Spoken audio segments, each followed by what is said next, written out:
baby baby.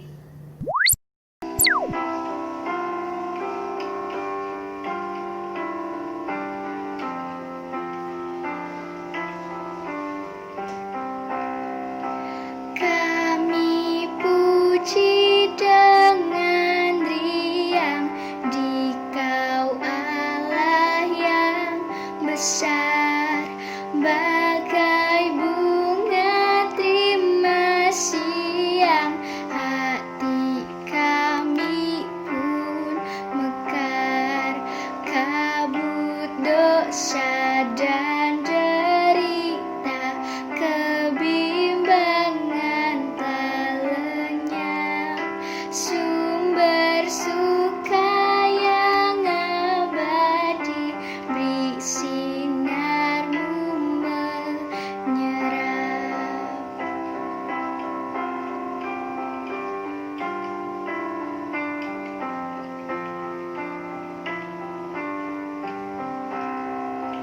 Kami puji dengan riang di Kau Allah yang besar, bagai bunga terima siang, hati kami pun mekar, kabut dosa dan derita, kebimbangan tak lenyap, sumber suka yang abadi, beri sinarmu menyerap.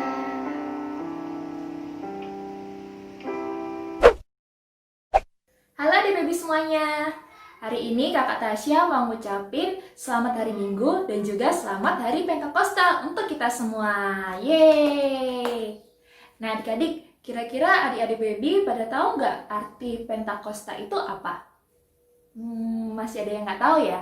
Makanya ikutin kebaktian ini dari awal hingga akhirnya, karena nanti pasti akan dijelaskan sama kakak babynya.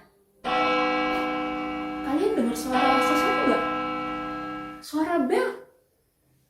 Wah, udah jam 8 nih adik-adik. Waktunya kita ibadah ya. Sebelum kita mulai ibadah kita pada hari ini, kita mau nyanyi lagu BG Mamaku Linggiring-giring. Siap-siap ya adik-adik. Pasukan Kristus.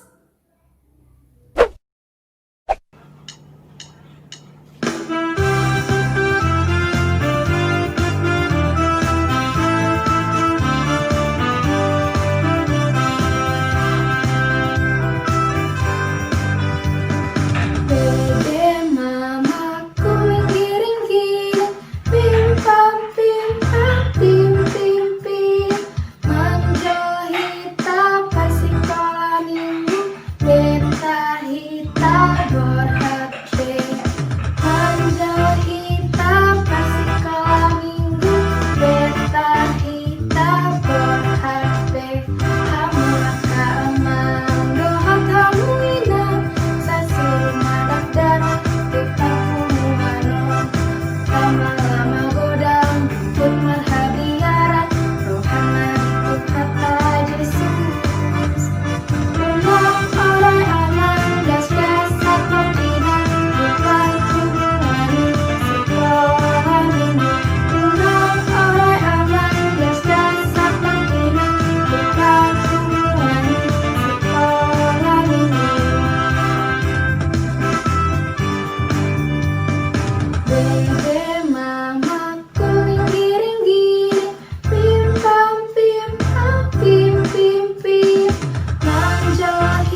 Bapa kami yang di surga, terima kasih Tuhan karena Engkau memperbolehkan kami untuk mengikuti ibadah sekolah minggu secara online pada hari ini.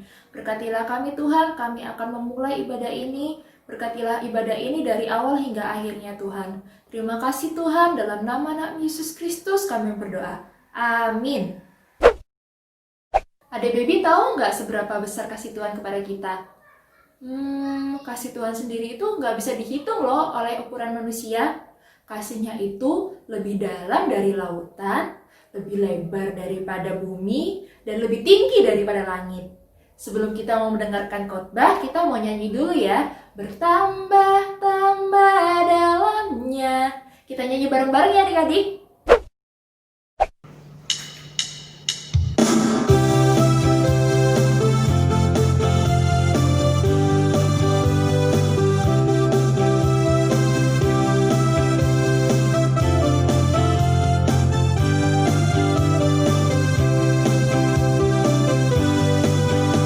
Bertambah-tambah dalamnya, bertambah-tambah lebarnya, bertambah-tambah tingginya kasih Yesus dalamku. Bertambah-tambah dalamnya, bertambah-tambah lebarnya, bertambah-tambah tingginya kasih Yesus dalamku. Dalamnya lebih dari laut lebarnya, mengelilingi bumi tingginya. Oh tinggi sekali kasih Yesus dalamku.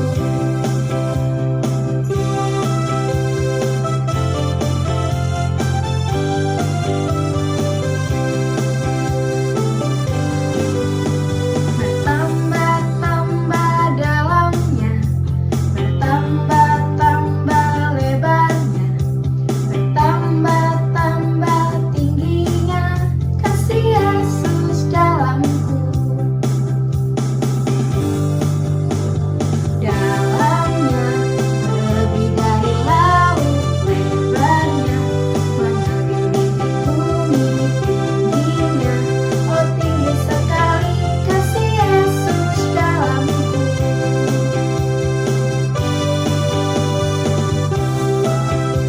Lebih dari laut lebarnya, mengelilingi bumi tingginya.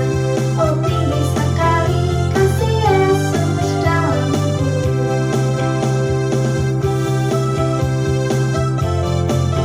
Kasih Yesus dalamku. Yesus dalamku. Kasih Yesus dalamku. Yesus dalamku.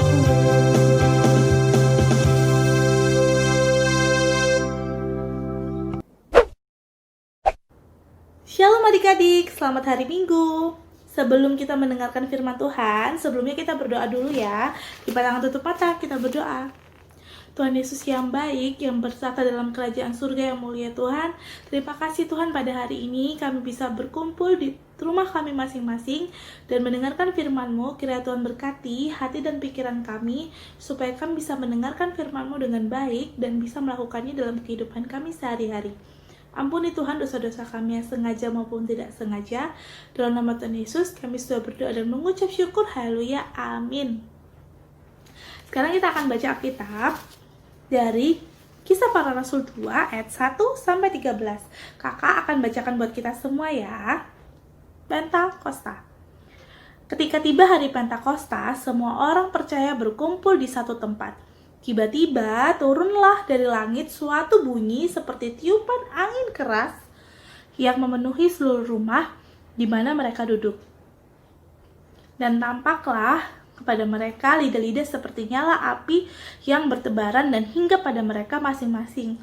Maka penuhlah mereka dengan Roh Kudus. Lalu mereka mulai berkata-kata dalam bahasa-bahasa lain seperti yang diberikan oleh Roh itu kepada mereka untuk mengatakannya. Waktu itu di Yerusalem, diam orang-orang Yahudi yang saleh dari segala bangsa di bawah kolong langit. Ketika turun bunyi itu, berkerumunlah orang banyak. Mereka bingung karena mereka masing-masing mendengar rasul-rasul itu berkata-kata dalam bahasa mereka sendiri. Mereka semua tercengang-cengang dan heran lalu berkata, "Bukankah mereka semua yang berkata-kata itu orang Galilea? Bagaimana mungkin kita masing-masing mendengar mereka berkata-kata dalam bahasa kita sendiri, yaitu bahasa yang kita pakai di negeri asal kita? Kita orang Partia, Media, Elam, penduduk Mesopotamia, Yudea dan Kapadokia, Pontus dan Asia, Frigia dan Pamfilia, Mesir dan daerah-daerah Libya yang berdekatan dengan Kirene. Pendatang-pendatang dari Roma, baik orang Yahudi maupun penganut agama Yahudi, orang Kreta dan orang Arab, kita mendengar mereka berkata-kata dalam bahasa kita sendiri tentang perbuatan-perbuatan besar yang dilakukan Allah." Mereka semuanya tercengang-cengang dan sangat termangu-mangu sambil berkata seorang kepada yang lain, "Apakah artinya ini?" Tetapi orang lain menyindir, "Mereka sedang mabuk oleh anggur manis." Nah adik-adik, hari ini kita akan bercerita tentang Roh Kudus yang turun pada hari ke-50 setelah Tuhan Yesus mati. Hari ke-40 adalah hari kenaikan Tuhan Yesus ke surga. Setelah 10 hari ia naik ke surga, pada hari 10 setelah Tuhan Yesus naik ke surga, turunlah Roh Kudus dalam bentuk lidah-lidah api. Makanya dia disebut Pentakosta karena dia adalah hari ke-50 setelah Tuhan Yesus bangkit. Itu ya, makanya namanya Pentakosta. Nah, ceritanya orang-orang yang percaya sama Tuhan Yesus, sama murid-murid Tuhan Yesus nih, murid-murid Tuhan Yesus yang sudah mempercayai Tuhan Yesus dan mendengarkan semua firman-Nya, ini berkumpul di suatu tempat kayak di suatu rumah gitu. Tiba-tiba dia kayak mendengar ada suara tiupan angin yang keras, seperti tiupan angin yang keras, gitu ya, kayak tapi keras banget gitu, kayak wow ada apa ini gitu kan, orang-orang yang ada di rumah itu. Nah pada saat itu ketika ada suara angin yang keras, kemudian turunlah kayak seperti lidah-lidah api turun di hadapan mereka masing-masing. Jadi kayak satu lidah api berada di masing-masing orang yang percaya sama Tuhan Yesus yang di tempat itu, murid-murid Tuhan Yesus itu ya. Tapi nggak cuma 12 murid Tuhan Yesus, tapi banyak lainnya. Nah, pada saat itu mereka, ketika Roh Kudus datang ke mereka dalam bentuk lidah-lidah api, semua yang ada di ruangan itu bisa berkata-kata dalam bahasa-bahasa asing. Nah, ketika orang-orang melihat mereka, loh mereka itu lagi ngapain gitu kan, kayak mereka ngomong apa gitu. Setelah mereka dengar-dengar lagi, ternyata mereka itu lagi berbicara dengan bahasa-bahasa dari orang-orang. Jadi misalnya ada orang yang bukan orang Galilea. Jadi orang itu kan orang Galilea, misalnya bahasanya itu bahasa Indonesia. Tapi orang-orang itu datang dari negeri Korea, dari negara Thailand. Tapi orang Indonesia ini bisa berbicara bahasa Korea dan bahasa Thailand, dan orang itu mengerti apa yang dikatakan sama murid-murid Tuhan Yesus tadi. Kayak mereka memberitahukan perbuatan-perbuatan besar yang sudah Tuhan Yesus lakukan. Ketika itu banyak orang yang, apa ya artinya ini, tapi ada juga yang mereka tuh kayak orang mabuk gitu ya. Padahal mereka itu berbicara dengan bahasa-bahasa, semua bahasa yang ada di dunia ini, sehingga mereka bisa memberitakan cerita tentang kebesaran Tuhan ke seluruh dunia di bawah kolong langit. Jadi semuanya ya. Nah, sebenarnya Roh Kudus ini untuk apa sih datang ke sini? Untuk apa sih datang ke murid-murid Tuhan Yesus? Tujuannya sebenarnya adalah karena Tuhan Yesus itu dia sudah datang, lahir di kandang domba. Dia sudah datang, terus dia membuat mujizat-mujizatnya. Mujizatnya itu apa aja? Dari air menjadi anggur, yang buta dicelikkan, yang tidak bisa berjalan kemudian dia bisa berlari, bisa membangkitkan orang yang mati. Banyaklah keajaiban yang Tuhan Yesus sudah lakukan.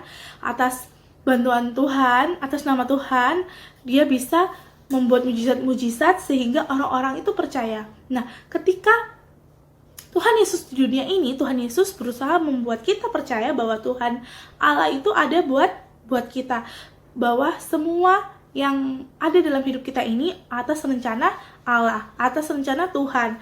Nah, ketika Tuhan Yesus akhirnya harus pergi dari dunia ini, Tuhan Yesus ngerasa nggak tega untuk ninggalin kita semua. Kayak gimana ya anak-anakku, gimana ya murid-muridku ketika aku nggak ada. Tuhan nggak tega ninggalin kita sendiri. Jadi dia mengirim Roh Kudusnya untuk kita supaya bisa menemani kita di saat apa aja. Jadi Roh Kudus itu bisa menemani kita, menghibur kita, menolong kita di saat kesusahan. Dalam arti kayak gini, aku mau kayak gini, mau berbuat hal yang buruk nih, tapi Roh Kudus akan mengingatkan kita, ayo, itu bukan hal yang baik, kamu gak boleh ngelakuin itu. Nah, itu Roh Kudus yang membantu kita untuk memberikan jawaban atas apa yang kita pengen tahu. Misalnya membantu kita juga untuk dalam melakukan hal baik, mengerti tentang apa yang harus kita lakukan, yang mana yang buruk dan mana yang jahat. Roh Kudus itu ada di mana sih? Kalau misalnya tadi Roh Kudus turun, itu berbentuk lidah-lidah api, itu ada di atas kepala mereka, di atas kepala murid-murid Tuhan Yesus. Nah, kita juga murid-murid Tuhan Yesus ya, jadi kita juga diberikan Roh Kudus oleh Tuhan. Semua yang percaya sama Tuhan akan diberikan Roh Kudus. Loh Kak, tapi aku nggak punya lidah-lidah api tuh, berarti aku dikasih Roh Kudus apa? Enggak ya. Sekarang lidah-lidah apinya ada di dalam hati kita. Jadi Tuhan Yesus memberikan Roh Kudus di dalam hati kita. Kita akan tahu kalau Roh Kudus itu ada di dalam hati kita ketika kita bisa membedakan mana yang buruk dan mana yang jahat. Nah, gimana sih caranya supaya Roh Kudus itu tetap ada di dalam hati kita dan gak pergi? Maksudnya Tuhan Yesus tetap beserta kita. Kita harus selalu dekat dengan Tuhan Yesus supaya Roh Kudus itu juga tetap ada di hati kita. Kalau kita misalnya tidak mau mendengarkan hati kita, tidak mau mendengarkan Roh Kudus itu juga akan pergi dari hati kita. Jadi selama kita masih mendengarkan Roh Kudus, masih mendengarkan hati kita, masih mau mendengarkan apa yang Tuhan bilang, Roh Kudus akan diam di hati kita dan selalu membantu kita, menolong kita, menghibur kita, dan juga selalu membantu kita lah dalam berbagai hal.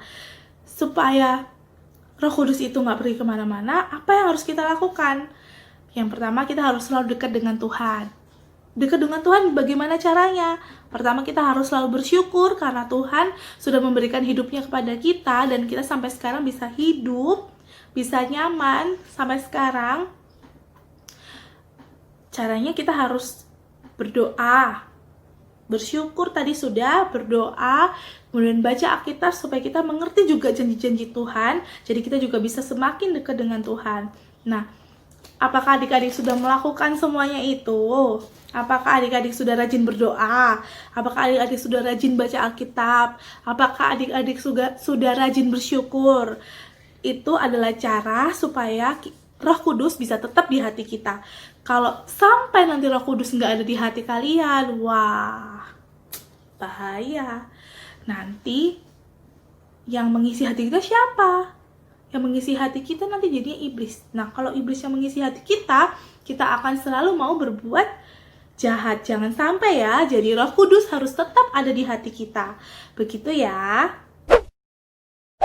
Adik remaja yang dikasihi Tuhan, pada kali ini kakak mau cerita mengenai salah seorang misionaris pada abad ke-20 yang bernama William Cameron Townsend. Beliau ini lahir pada tahun 1896 di Amerika Serikat, dan beliau berkeinginan untuk mengabdi bagi negaranya pada Perang Dunia yang Pertama. Namun kenyataannya beliau pergi ke Guatemala sambil menjual Alkitab dalam bahasa Spanyol. Namun ternyata usahanya tidak membuahkan hasil karena mayoritas penduduk di sana adalah orang-orang Indian. Dan pada suatu hari salah seorang penduduk di sana bertanya kepada Bapak Cameron ini, jika Allahmu begitu pintar, mengapa dia tidak bisa berbicara dalam bahasa kami?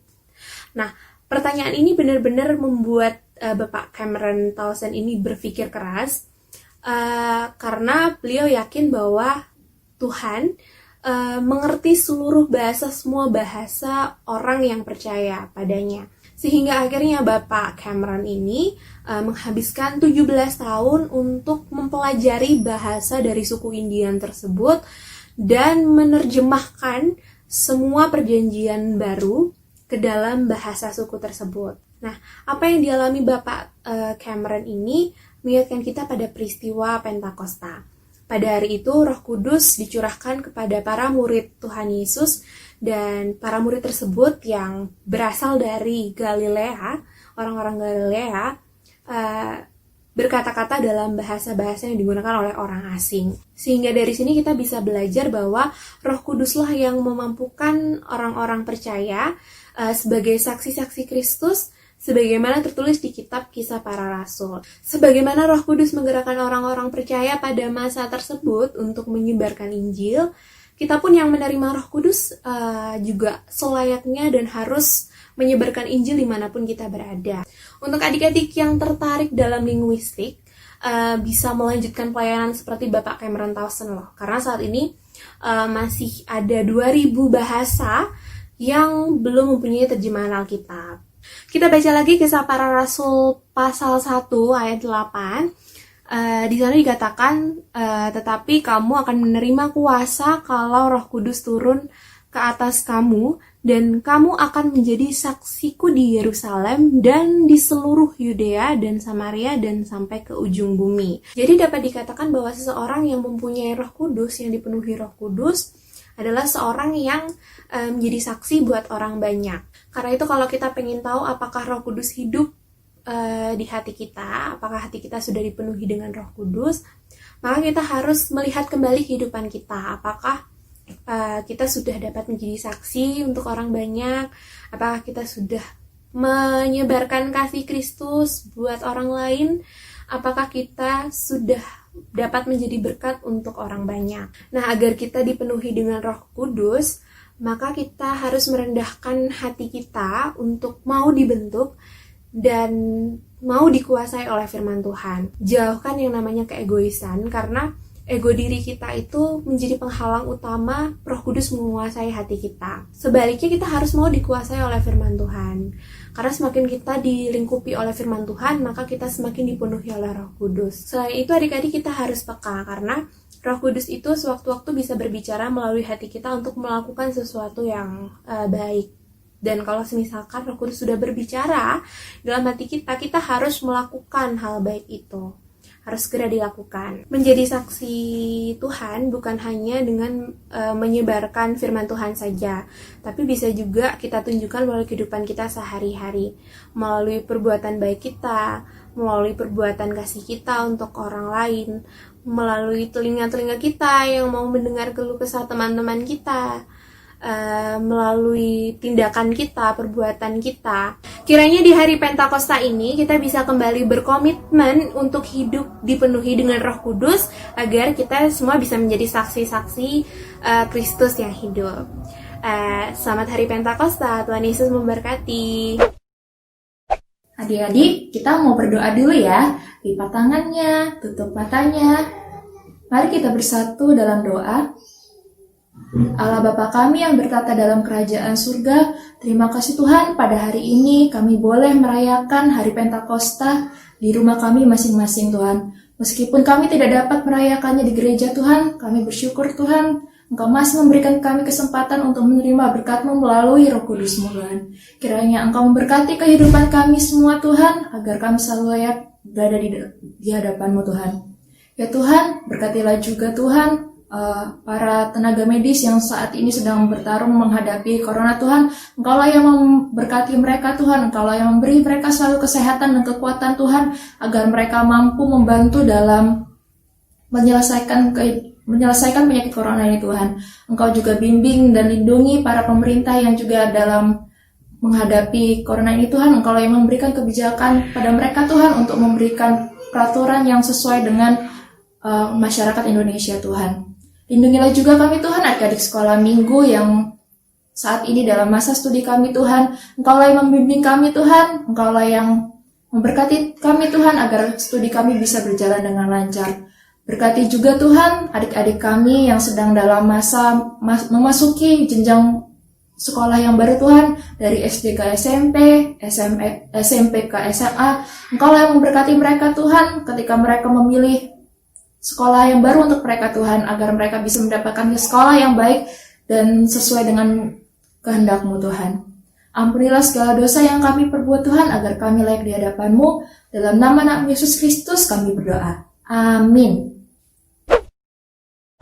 Wah, udah di penghujung acara nih adik-adik. Sebelum kita tutup acara hari ini, kita mau mengumpulkan persembahan ya dengan bernyanyi lagu Buah-Buah Roh dan Happy Ya Ya Ya. Tahu semua kan lagunya? Jangan lupa persembahannya dilipat dengan rapi ya adik-adik. Pasukan Kristus.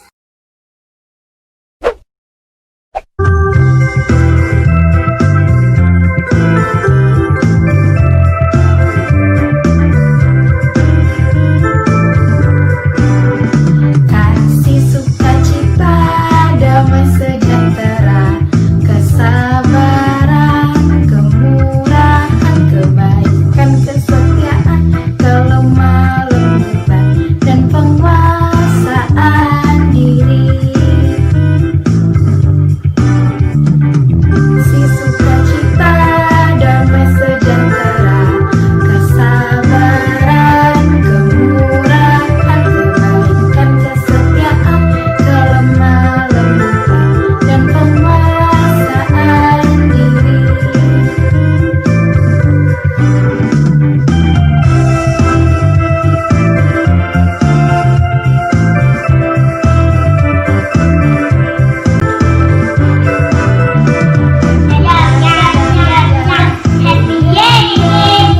Saya senang jadi anak Tuhan.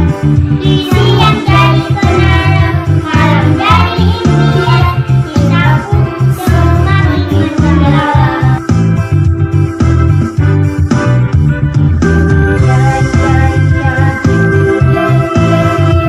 Saya senang jadi anak Tuhan.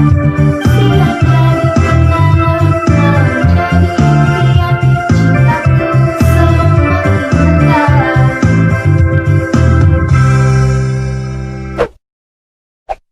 Adik-adik, kita mau tutup ibadah pada hari ini. Lipat tangan, tutup matanya. Mari kita bersatu dalam doa. Allah Bapa kami yang bertata di surga, terima kasih Tuhan karena Engkau telah memberkati kami dalam ibadah hari ini dari awal hingga akhirnya Tuhan. Biarlah apapun yang Engkau sampaikan dalam khotbah pada hari ini menjadi buah bagi kami dan bagi sesama kami Tuhan. Berkatilah kami Tuhan agar kami selalu berjalan di jalan kebenaran-Mu Tuhan. Terima kasih Tuhan, dalam nama Yesus Kristus kami berdoa. Mari kita sama-sama mengucapkan doa Bapa kami. Bapa kami yang di surga, dikuduskanlah nama-Mu, datanglah kerajaan-Mu, jadilah kehendak-Mu di bumi seperti di surga. Berilah kami pada hari ini makanan kami yang secukupnya, dan ampunilah kami akan kesalahan kami, seperti kami juga mengampuni orang yang bersalah kepada kami. Dan janganlah membawa kami ke dalam pencobaan, tetapi lepaskanlah kami daripada yang jahat, karena Engkaulah yang mempunyai kerajaan, dan kekuasaan, dan kemuliaan sampai selama-lamanya. Amin. Amin. Amin. Amin. Selamat hari Minggu adik-adik, dan selamat hari Pentakosta.